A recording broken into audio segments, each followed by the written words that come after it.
I'm here with Louise Parsons, who is a Cyclone Gabrielle community advocate. Kia ora, Louise, and thanks for joining me.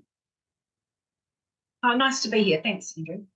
So now it's been a year since Cyclone Gabrielle hit.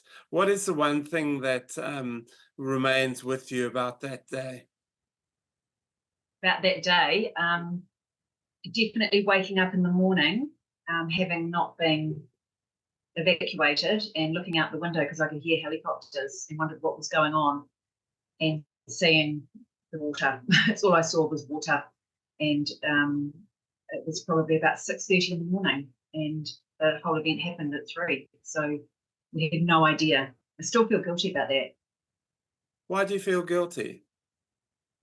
Because we slept through it, and I truly thought it was just our neighbour behind me, Power Drive, our neighbours, and I thought, oh my gosh, had no idea of the extent. And yeah, I guess guilty because it happened to them and not us. Because your property was largely unaffected, was it? Yeah. So, and ironically, we were on the beachfront, and normally we're looking out towards the beach for danger. Yes. And it was actually behind us. That's where the danger was. And I guess the guilt also comes from we couldn't help them. A lot of our neighbours were helping, all the beautiful people from Pohukawa, and getting them out and getting them over the fence. But along North Shore Road, there were people stranded in their rooftops, and they were stranded there for some time, and none of us knew. But many people would say that since then you've done more than your fair share of work advocating for the community. So just on that day when you realized that it was very bad, what did you do? So we just went around to the neighbours. Our direct neighbour behind us, Art and Lynn, we'd never met them before this. Guilt again. Now, I mean, they're part of our family, but they started straight away with the cleanup. I mean, the first day was just shock. I think everyone was in shock. Our kids got the kayak out and helped people who wanted to walk out, put some of their belongings in and help walk them out.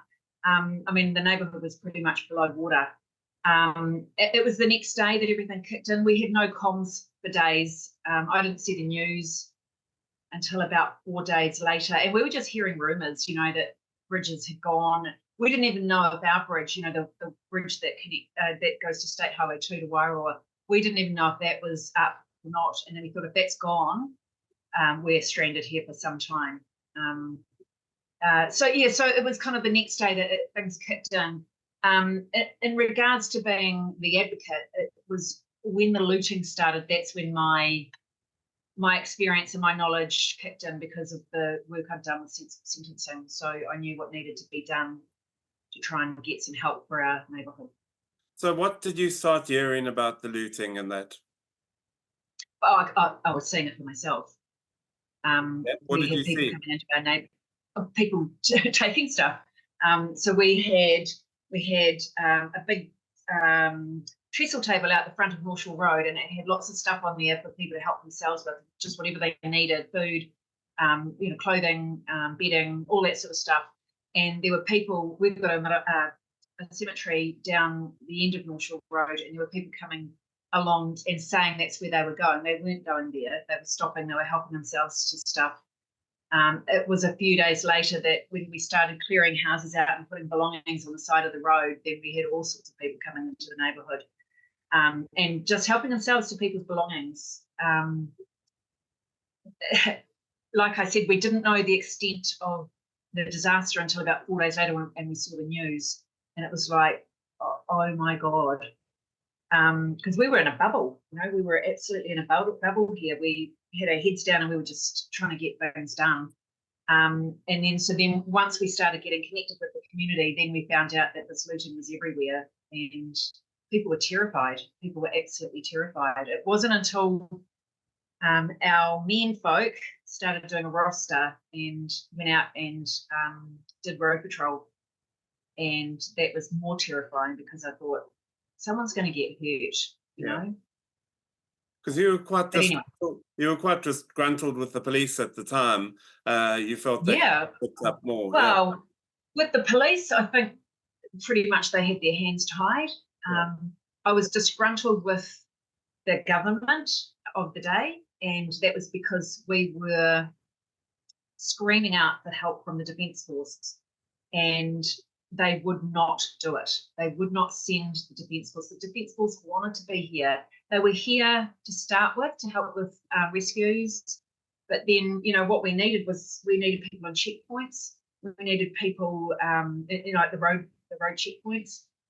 We needed help with the cleanup. We needed roading help. We needed, the Bailey bridges. These guys know what they're doing, these soldiers, and they weren't allowed to come because the government, and I heard this from the horse's mouth, the government thought it would look bad that they weren't coping. So now, just in terms of what has happened since then, how have people been coping?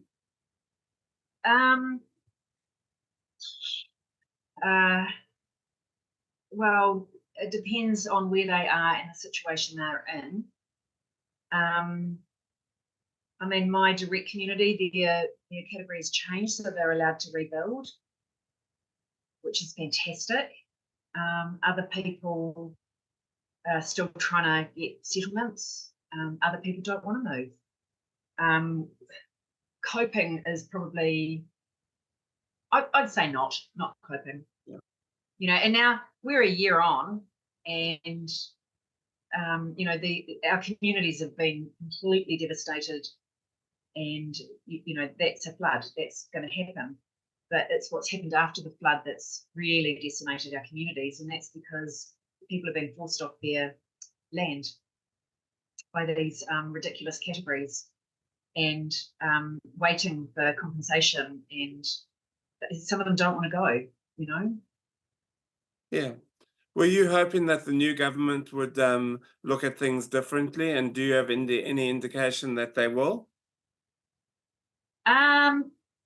Yeah, I do actually. I mean, the problem is that what the solution is I think too big, and the solution is very easy.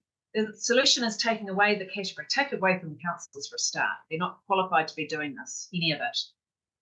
But the solution would be to make another category, which is 2W.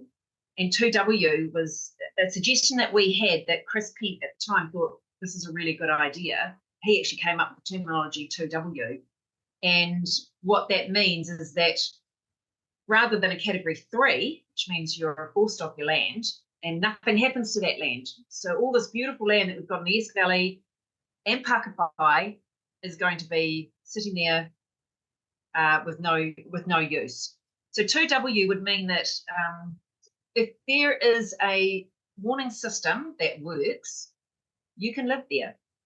And what that would mean is the people that want to stay could stay, but their house still has value, their land still has value. The council could then sell the buyout one. So the people that don't want to stay, they should be completely allowed to leave. Because remember, it wasn't them that put themselves through trauma. It was the fact that they weren't evacuated. That's why there's been trauma. So if they want to leave, they should be allowed to. But let the council then sell that land to someone that wants to buy it. And then there's no debt to any ratepayers. So 2W kind of solves a whole bunch of issues. It's so logical that's why I'm wondering why it's not being adopted. Too logical, too clever. Are you going Sorry to to be sound so advocating for that? Pardon? Are you going to be advocating for that? Yeah, well, that's the interesting thing is we've been advocating since before the election. And before the election, as you know, they can say anything they like. And 2W was something that they were considering. They never said they'd do it, but they thought it was a great idea. The other thing that they promised, when I say they, I'm talking about the coalition. So 2W was national. Yeah. Winston Peters said 100% we'd get the Defence Force in, and so did ACT. But the other thing that I really liked, was National and ACT both said, in the case of a natural disaster, business as usual does not apply. And, I've got stories of people sitting in their roofs, ringing up emergency services saying, when are the boats coming? Oh, they're not ready yet. No, they'll be there soon. Because, of course, all this health and safety risk assessment has to happen before anything happens. We know of helicopters being grounded because they weren't qualified to be doing this sort of stuff. So I like the fact that business as usual doesn't apply anymore when there's a natural disaster, because the community just, rolled up their sleeves and they were in like Flynn, and they did a lot of rescues. And when we talk about how many people died versus how many could have died had it not been for the community, there would have been hundreds of deaths. Do you think Simple as that. do you think more people would have stepped in and helped if they had been not scared of breaking rules? Oh no, they weren't scared to break rules at all. Yeah. No. Yeah. It's probably the authorities that were afraid of breaking rules, not the community. They didn't. I mean, you've heard of the three Maori boys, that went up and saved over 60 people. They didn't wait for rules. They didn't even know the rules. They just did what good people do. And do you think it's the authorities that? Yeah. And do you think that was the spirit of the community that basically saved the day? Because there should have been more dead. There should have been more people dead. Yeah. Weren't. Yeah. Well, and the thing is that, you've got to think about a community is always going to do that. We saw that in Christchurch, and I think about what happened after the cyclone and the sheer volume of people that came into our community and helped. Like, there are a lot of shitbags, but there were also some absolute stars who are still here, still helping. And I guess that's what we probably should focus on. But what we're focused is on next time. What happens next time, and how do we help our community? Because I think a year on, one thing that's frustrating me is people are forgetting that these people are still in an awful situation. The council have definitely forgotten, because to put through an amendment to the voluntary buyout process, amending it to say, suddenly they're going to have to pay for demolition, when all along the community have known they didn't have to do that. So, how brutal can that be 2 weeks before the anniversary, when emotions are so high at the moment? Has this event changed your life? Yes. How has it changed your life? I think it's changed everyone's lives in different ways, but for me personally, it's changed my life because I don't take anything for granted anymore. Yeah. And I always think it could have been me. Why not me? Why not? I don't think I'm motivated by it to help, because I think that's just who I am. I had a big long break over Christmas and thought, that's it, I'm done. And I've done my year. And my husband said, that's it, you've done enough. And I came back from Mahia and was like, no, I haven't. There's still stuff to do, and the book excites me because we're going to put this into history. The book's going to be so positive. It's going to have heroes in there. It's going to have some sad stories in there, but it's going to be amazing. And that's something that I'm passionate about doing. So tell me about this book. So who's writing it? So Pip from Articulate is doing most of the writing. And we've got Michelle Fay, who is a very famous local photographer. So she's going to be taking the pictures. We've already started interviewing people. We need to get funding, but I'm not worrying about that just yet, because I need 2 complete stories so that I can send it to funding. I'm hoping Lotto actually get behind this with the 10 million that's left. Yeah. So what the book's going to have, we've already interviewed people like Storm, who went out in the Unimold, the soldier that went out in the Unimold, yes.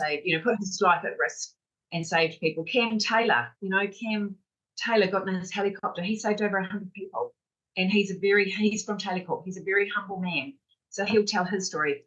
We're going to have the little, the scanner code below. So there'll be beautiful pictures, because a lot of people have to leave the valley, and so we wanted to commemorate where they were, when this happened, and maybe gift a photo to them for the family so that they got something to remember it. But the book is about capturing history, and it's not just the East Valley, it's going to be the whole of Hawke's Bay, Wairoa. It's there'll be stories from everywhere. It's going to be a coffee table size book. It's going to have pictures. It's going to have the QR code so that people can see videos and see the full interviews from the people that have been interviewed. There should be about 50 stories in there, including the mayors. We want them to have their say, because they were affected too. And when do you expect this to come out, Louise? I would be hoping for the 2nd anniversary. Okay. Yeah. So now, what do you have to say to the community that has suffered through on this 1 year anniversary? What do you have to say to them? For the ones that are still going through the process and getting blindsided all the time, I want to say that we're still here. We've still got your back, and we're not going anywhere.